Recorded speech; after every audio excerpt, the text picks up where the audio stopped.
solve problems of a historical or philological order. Half the material is useless, and the other half can't be used.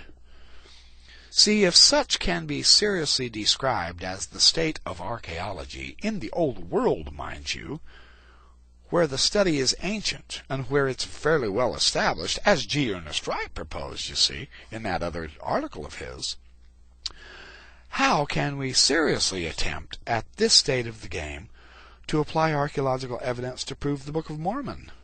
And it's not the archaeologist's fault. When Hugh Nibley described Samuel Noel Kramer's ideas, it was quite a shock. He says Samuel Noel Kramer, and this is on page 434, the great Sumerian and Assyrian archaeologist, that's me saying it, he calls him an eminent Orientalist. Well, he was the director of the greatest archaeological museum in the world. Kramer said that material remains unaccompanied by written texts are necessarily in themselves highly ambiguous material. Well, this is Hamblin's argument. And always the object of unavoidably subjective interpretation. Hamblin says there's no empirical facts. Kramer would agree with that. Well, as a result, while one group of archaeologists reaches one conclusion, another group of archaeologists, after analyzing practically the identical archaeological data, they arrive at the opposite conclusion. The excavator, writes Leonard Woolley, is constantly subject to impressions too subjective and too intangible to be communicated, and out of these by no exact logical process there arises theories which he can state. Maybe he can support these theories, but he certainly can't prove them. To illuminate the distant past, Henry Breuil has written recently, nothing remains but anonymous debris. Worked stones, sharpened bones, skeletons, or scanty and scattered remains of ancient men lost in the floors of caves, or the sand of beaches and dunes, or even mixed with the alluvial wash of rivers. These are all quite anonymous and dateless. No wonder Kramer deems it fortunate that the evidence for understanding Sumerian early history has nothing to do with the highly ambiguous material remains. It's a purely literary and historical character. So we have to be careful when we're trying to use archaeology as either a support or a bash against the Book of Mormon, or against the Book of Abraham, or even against the various historical supposed realities of biblical personalities, because the proof simply is not available. There's no way to use anything like that as proof. And again, P.R.S. Murray, A Century of Biblical Archaeology. This is the 1990. This is the updating of the current archaeological picture as we have it. And it's completely depressing because throughout the course of his very fine analysis here, he shows how archaeological idea after archaeological idea after archaeological support and proof of every single biblical story that we have in the Old Testament has slowly and eventually been shown to be the wishful thinking of the archaeologists working on these discoveries over the course of the last century. In other words, there is no such thing as biblical archaeology. I just want to leave, on page 9, I just want to leave an idea from Murray.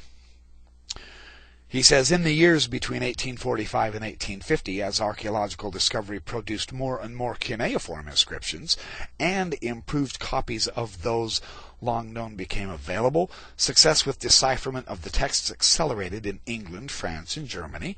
It was the royal inscriptions of Assyria, generally referred to for a generation or more as the monuments, though some were on small baked clay cylinders, prisms, and tablets, which were to provide key information for linking the infant science of Assyriology with Old Testament studies, at least in the more liberal centers of learning. It is, in other words, it is based on the written documents that we even began to find parallels with the Old Testament. Unfortunately, Maury's very fine account of the archaeological materials is very stunning because, and now since him,